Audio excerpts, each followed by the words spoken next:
This video looks at the 19th of June 2010 exam paper, and what I'm going to do is going to go through the questions with the answer sheet for you to watch the video, hopefully absorb some of the information. I'm going to try and drip feed these to you once a week, so a new paper each week until the refresher course, and then during the refresher course we'll go into them in much more detail and you'll do a lot more of the work. But I think up until that time, just watch the videos and try and take in some of the information. So the first question on this paper is about the MEN system, and the MEN system comes up all the time, so it's really important that you know about it. This asks why the neutral is earthed at the start point. So two reasons, and they give four possible reasons. First one there is that it makes sure that between phase and earth and phase and neutral never rises above 230 under fault conditions. So it locks those at 230, and it also locks the earth to 0. So any metal that's earthed will always be at 0 potential. It also provides a parallel path in the event of loss of the main neutral, and provides a low impedance path for the fast operation of the protection. So that last one is just an overall reason, given that low impedance. B is a three-phase induction motor that is normally run on full load, and you're going to run it on light load. Now when we run a motor on light load, the power factor gets much worse. If you remember from the block, when you run those motors, there's no load on those motors and the power factor is very bad. So the power factor gets better the more load you put on it, up to full load. So why is it not desirable? We get a poor power factor. C, we've got some results here from a test, and we can see that between L1 and L2 it's okay, we've got 20 ohms. Between these two sets we've got an open circuit. Now to find the fault, what we need to do is to look at the common one between these two, and look, it's L3. So L3 must be open circuit. We know that L1 and L2 are not open circuit because we get a decent reading between those two. So if we look in the questions, open circuit in the L3 winding is what I would be writing. They've also given you one of the links could be missing or open circuited. D, 3760 states that the integrity of the insulation of a class 1 electrical appliance can be carried out using either insulation resistance test or earth leakage test. And they're asking what test would you carry out before testing the insulation resistance. Now before you test the insulation resistance, hopefully you know the first test you do after your visual test, which they also give us an answer, is the earth continuity of the protective earthing conductor. So we do the earth continuity test before we do insulation resistance. How would you carry out an earth leakage test on a class 1 appliance? So we haven't got a pat tester, we've only got a earth leakage. Does it tell us what we got? We're going to have to use an inline ammeter or a clip-on ammeter. I would be saying using a clip-on ammeter for an earth leakage test, and we're going to turn the appliance on and we're going to measure the current in the protective conductor. So we need to be able to get to the protective conductor, use the clamp meter and see how much current is flowing. It doesn't ask us in this question, but it sometimes does, what's the maximum current that can flow in that conductor, and it's 5 milliamps. So any more than 5 milliamps, we know there's too much current leakage or leaking to earth. E, why are there two reasons why we'd rather have a power factor near unity rather than 0.85. So they say cost is not a reason, but all of these come back to cost. So let's have a look at the answers there. With a power factor near unity, we're going to have a lower line current drawn from the supply. So we're going to take less current from the supply. We're going to have less losses in there, system losses, and we're going to have a reduced volt drop in the lines due to that lower current. So a poor power factor will give us high current, high losses, high volt drop. State the reason why the voltage on the secondary terminals of a transformer is less at full load than with no load. So at full load we get a voltage drop in the impedance of the windings of the transformer. So the current flowing through the windings causes a volt drop, and therefore we've got less voltage at the on the output. G looks at copper losses. So copper losses are a product of the square of the percentage. So we're running at 75% full load, and if you look over here, 75 divided by 100, so it's put it into that 0.75. So you need to put it into that kind, divided by 100, get 0.75 squared times the copper losses at full load. So it's a product of the square of the percentage, and that gives us 675.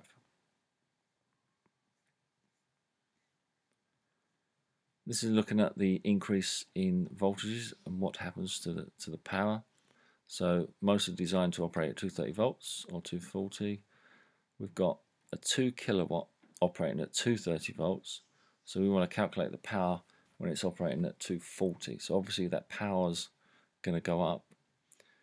They've given us two ways of doing it here. This is the first way is the way I would do it. I would find the resistance of the appliance. So our original formula would have been P equals V squared over R, and we can transpose that by swapping these two. To get resistance is V squared over P. 230 squared divided by that power gives me 26.45 ohms. That resistance of the heater won't change when we increase that voltage. So if we increase the voltage to 240, the new power is going to be 240 squared divided by that resistance we just found, which gives us 2,180 watts. They give an alternative solution there that uses the ratio of the voltage squared, which you could do, times the original power. It gives us roughly the same answer. I would advise you to go this way. Find the resistance, find the new power. We've got an earth fault loop impedance tester at the main switchboard, and we've got 233 volts and 0.175 ohms. We need to find the prospective short circuit current. So this is the maximum current that could ever flow in this system, and it's going to be determined by these two factors, and it's just basic Ohm's law. We've got over here I, prospective short circuit current, is 233 V over R, basic Ohm's law, I equals V over R, which gives us 1,331 amps. So that's the maximum current that could ever flow in that system. J, what is the maximum value of the permitted test result for the insulation resistance test? So insulation resistance test, 1 mega ohm. Over here, what's the minimum value of the permitted test result for the insulation resistance of a 230 volt class 1 plug-in electrical appliance? Again, it's 1 mega ohm, but they have also give you the option of the 0.01 mega ohm, which would be for like an oven or a kettle that's got the mineral insulated metal sheathed heating element. But I would go with the 1 mega ohm for insulation resistance. Question 2, we've got wiring systems, and they're talking about here about cables carrying large currents in a cable tray. So why would we need to securely fasten the cable? So we've got to remember that there's going to be large currents flowing in these cables, and if we get a high fault current, a prospective short circuit current, then they're going to produce magnetic fields, and those magnetic fields are going to react with each other, and those cables are going to move. They're either going to be thrown apart or pulled together depending on the direction of the current. So we secure those to prevent movement if there's a high prospective short circuit fault current. We've got 400 meter cable supplying a sawmill. Apart from length, take two other factors that determine the volt drop. So the volt drop is going to be dependent on the load current, the resistivity of the conductor, so that's going to give us the resistance of the conductor basically, Cross-sectional area, that's going to relate to the resistance, and the ambient temperature is going to change it somewhat. I would be going for the load current and the cross-sectional area if I was going to answer that question. TPS has a maximum temperature of 75 degrees, so why would it be dangerous to exceed this value? So we'll give us some answers here. The cable may become a fire hazard because the insulation deteriorates at temperatures over 75 degrees. So the insulation is going to melt and become a fire hazard or a shock hazard.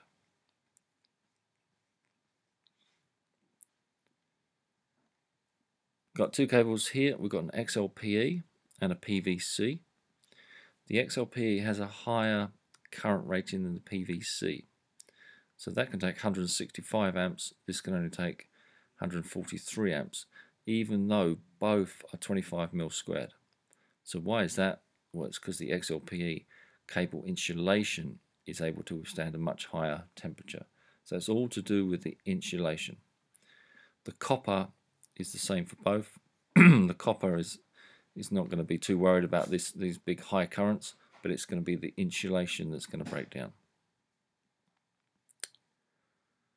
So looking at insulation resistance, we've got a 600 meter 35 mil cable. It's got 140 mega ohms of insulation resistance.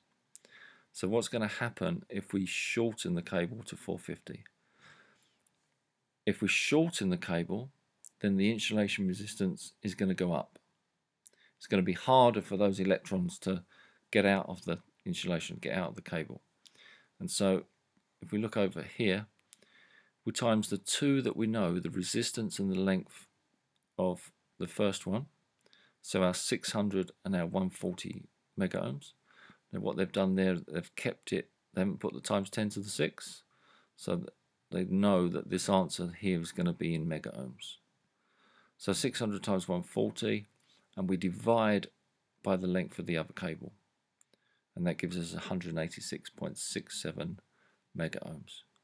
Now be careful with these questions. That isn't the final answer because it says calculate the change. So they want you to take the two away to get the 46.67 increase in insulation resistance. Question 3. When carrying out the testing of low voltage electrical installation, which document details the test? And hopefully this should be imprinted on your brain.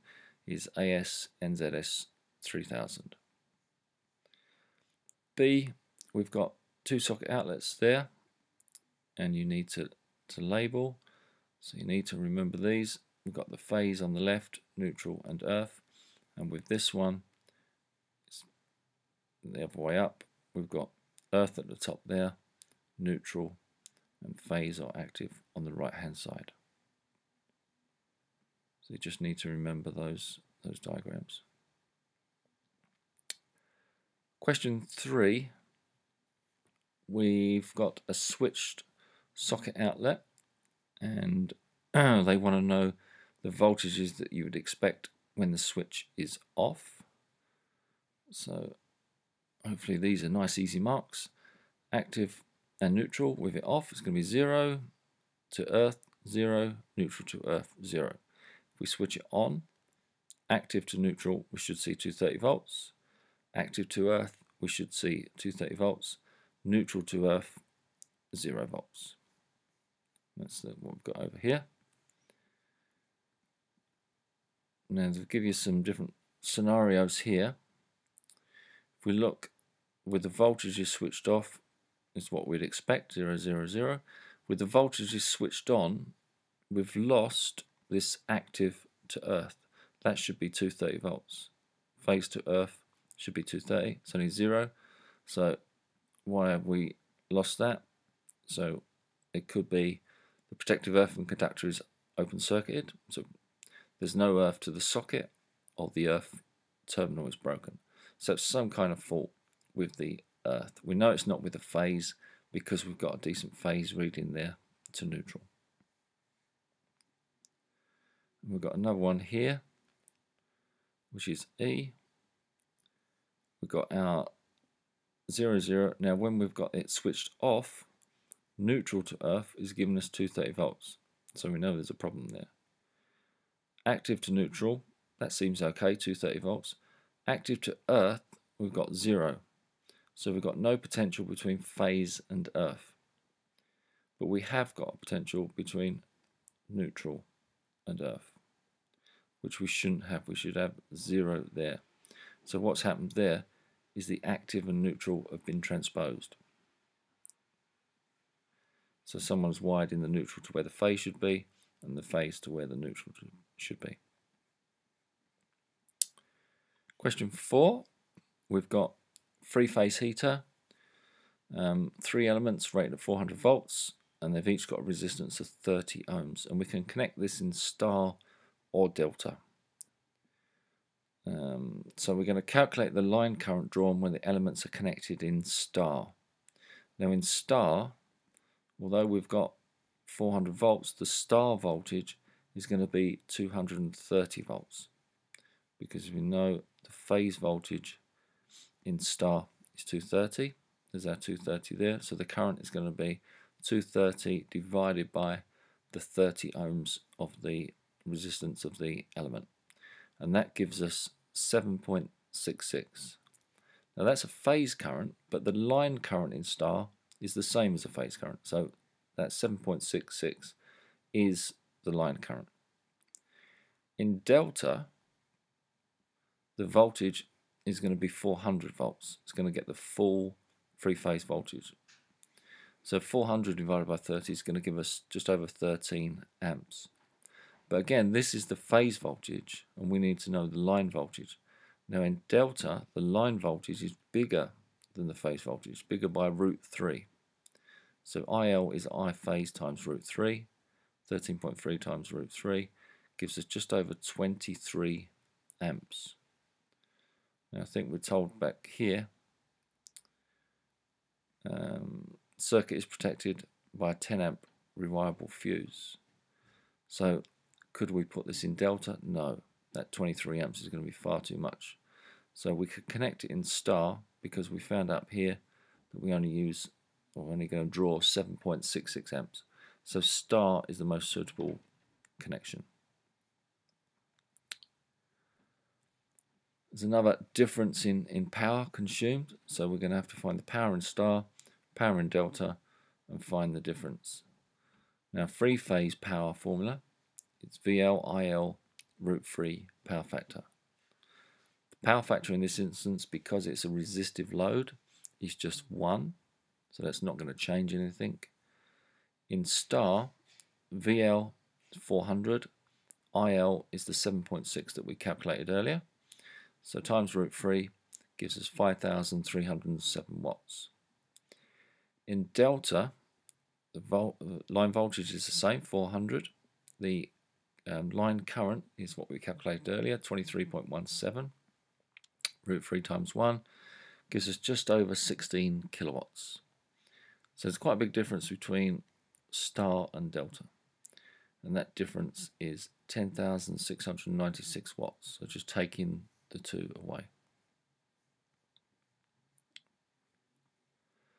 Question 5, we've got a 400 volt MEN power supply. We've got lots of different loads here, and what we're going to do is calculate the total power of the installation in kilowatts. So we've got some that are purely kilowatts, electric heating.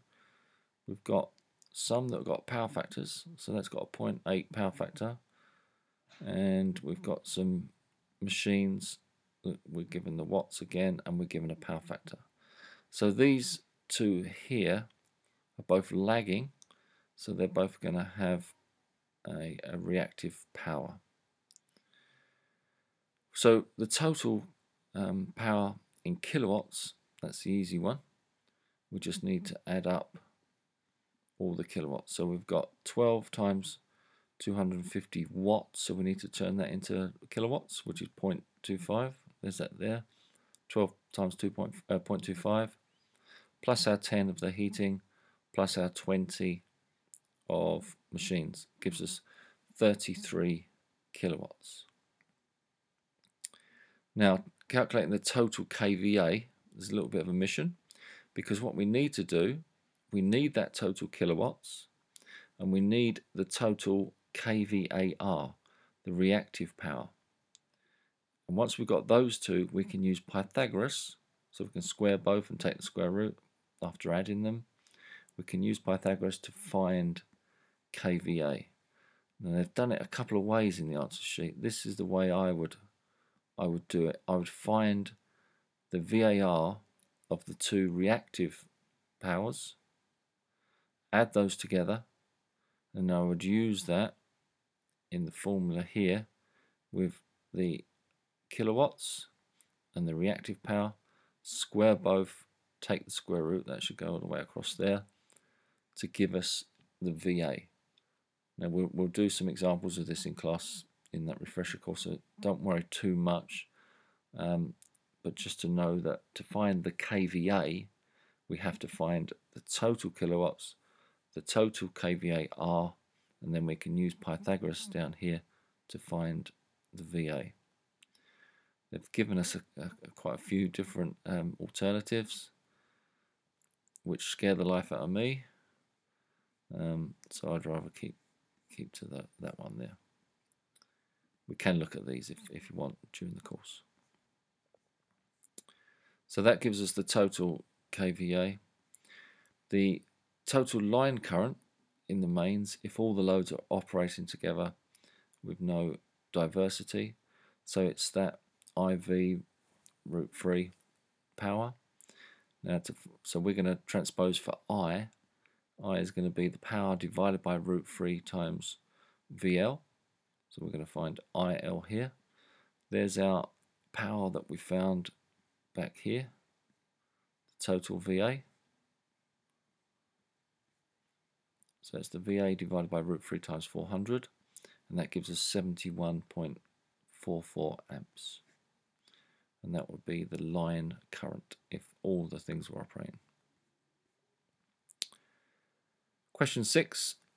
We've got a fault here on a vibrating plant. Someone's received an electric shock. It's 400 volts, 1.5 kilowatt, and we've got a DOL starter. So the only test instruments that you've got are multimeter and a clamp type ammeter. So straight away that tells you that you can't do an insulation resistance test. You're going to need to do an earth leakage test.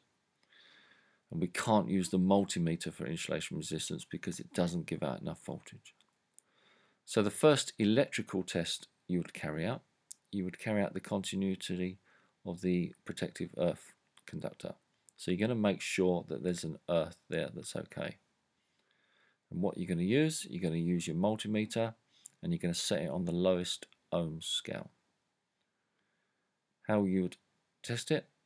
So you would test between the earth connection of the switch to the frame, and we're looking for 1 ohm or less. So these should be nice easy marks explaining earth testing. The second electrical test you're going to carry out, because we haven't got an insulation resistance tester, we're going to do an earth leakage test. And what you're going to use to carry this out, we're going to use that clamp type ammeter set on the lowest scale. How you would carry out the test in B. So to do this test, to find that earth leakage, we must have the motor running. And we're going to measure the current in the protective earthing conductor using the clamp meter. Because we know the circuit's faulty, it asks what value you would expect. So we're going to be expecting considerably more than 5 milliamps. I think if you said more than 5 milliamps in the answer, that would be acceptable. Why would you carry out the test in A1, which was the earth continuity test, before B? Well, we need to make sure that there's a earthing conductor there. So we need to make sure that it's continuous and of low resistance. just seen there B, they've given you a number of different alternative solutions. But I think the easiest one, you've got the clamp style ammeter, use that and test for leakage current. D, a member of staff's got electric shock and it's been troublesome for some time. Sometimes the motor would run, other times it would hum, trip. So all the time you see this, sometimes it does this, sometimes it does that. In the answer, they're looking for intermittent. So intermittent means it happens sometimes and not other times. So why would this happen? Two possible reasons. So you've got an intermittent open circuit in the windings on one phase of the motor, intermittent open circuit in one phase of the starter or the isolating switch contacts, and there's a couple of mechanical ones. It could be faulty bearings, so it could be seizing up and stopping, or an intermittent mechanical fault in the driven load. Question 7, we've got an induction motor and they're asking why we skew those rotor bars, and that's so it gives us a nice even torque, smoother running, less noise, reduced vibration, increased torque, any two of those. 3 types of reduced voltage starters other than electronic. So thinking back to your block, the starters that you connected, star delta, auto transformer, primary resistance. Sketch the speed torque of a squirrel cage induction motor. So this is one that you need to remember. I'm just about to get that on there. So there's our starting torque, and it reduces and it goes up to the breakdown torque or the pull-out torque, and then it finally rests at the running torque, at the full load torque, and that speed there is just a little bit less than the synchronous speed. So an induction motor can never run at that synchronous speed. It runs sort of 5% less. So that's the rotor speed, and that's the running torque. You need to label all those. Question 8 is a 3-phase RCD, and I remember this coming out at the time and everyone freaking out because it's a 3-phase one. But all we need to do, you can draw the normal one through the toroid and the tripping device. All you need to do is to put the 3 L's in there, the 3 phases going through in one direction and the neutral going the other way. And your test button between any one of those phases and neutral. So this works again on balance. So all these 3 phase currents and this neutral, if there's no fault in the circuit, they should all balance. If there's a leakage of any one of these phases, then there'll be an imbalance. This sensing coil will detect it and it will trip the circuit, trip these contacts. So that's what it's asking there. When there's a fault, what's going to happen? So it's all about imbalance between the neutral current and some of the phase currents. So a magnetic field is induced into the ion core, and it induces current in the sensing coil and trips the RCD. 2 types of electrical protection provided by an RCBO. So not only earth leakage, but we've got overload there and also short circuit. Transformer question. There always seems to be a transformer question, so we need to know about these. This is a 230 to 100 volts step down. So we've got 2000 turns on the primary.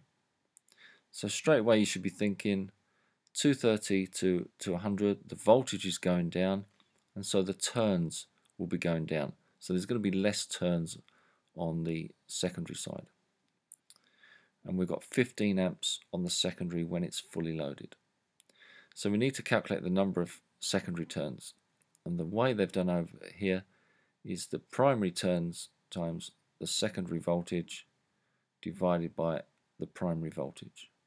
So it's this 2000 times 100 divided by 230. And that gives us 870 turns. another way you could do it, that says to me I could divide both of those by 10. That's the same as 23 to 10, or 2.3 to 1. So there's a factor of 2.3 there. And so I know that these terms here, if I divide that by 2.3, I will get this 870 turns. But this is the way they want you to do it.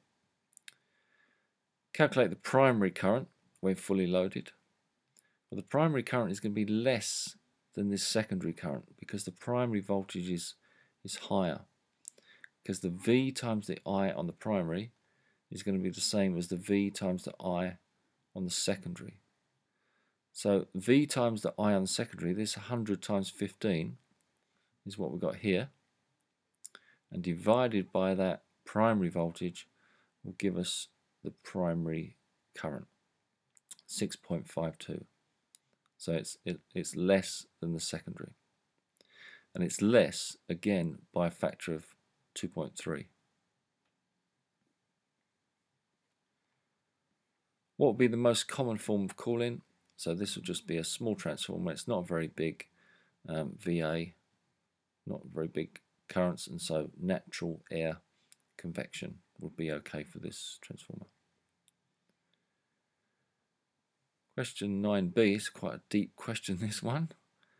For a double wound transformer, explain why an increase in secondary current causes an increase in primary current. So when the load increases, the secondary current, by Lenz's law, produces a greater demagnetizing force. So it's trying to oppose that magnetizing is trying to oppose that increase in current. And that's what Lenz's law. It produces something that opposes that's being applied. And so this reduces the primary flux because of this demagnetizing, reducing the back EMF induced into the primary. So if there's less back EMF induced into the primary, the actual voltage, the product of the voltage of the primary is going to go up. The supply voltage is going to increase. Not the actual voltage, not the 230 volts or whatever's being applied, but the difference between that and the back EMF. So because if we reduce the back EMF, then that voltage, that difference is going to go up. And if that difference goes up, there's more current flowing in the primary. And that's quite a difficult question to finish the paper on. Okay, the end.